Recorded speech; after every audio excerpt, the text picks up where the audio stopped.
ওই তো বলছি যে আপনি বলছেন কেউ একটা কিছু লিখেছে, এবার সবাই তো সঠিক মস্তিষ্কের লোক নয়, সুতরাং কে কি লিখছে আমি ওতে অত সময়ও দিই না বা আমি তা ভাবিও না। তো নয় কাকুলি দি, যে আপনি বলছেন কেউ একজন লিখেছে, তার নাম কল্যাণ বন্দ্যোপাধ্যায়। তিনি আপনার সঙ্গেই পার্লামেন্টের সমস্ত সেশনগুলো থাকেন, তিনিও বহুদিন ধরে রাজনীতি। আপনি দেখেননি? উনি এত সুন্দর পার্লামেন্টে আপনাদের সাংসদদের মাতিয়ে রাখেন, এত সুন্দর মিমিক্রি করেন, এত সুন্দর মজা করেন, সবাই হেসে কুটুপাটি খায় সবাই হেসে।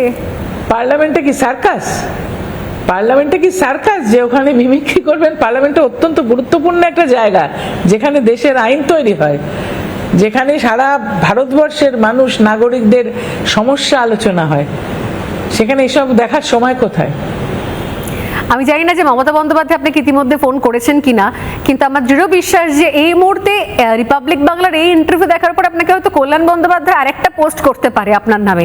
মানে ইন্টারভিউ এর পরে এটা অবিশ্বাস করা যাবে না, কল্যাণ বন্দ্যোপাধ্যায় হয়তো আজকে সন্ধ্যেবেলা তিনি আবারও হয়তো আরেকটা পোস্ট করে আপনার নাম উল্লেখ না করে আরো কিছু বলতে পারেন হয়তো, মানে সেটার জন্য তাহলে প্রস্তুতি রাখতে পারেন আপনি, আমার মনে হচ্ছে। গণতান্ত্রিক অধিকার, দেশের আইনও আছে কিন্তু।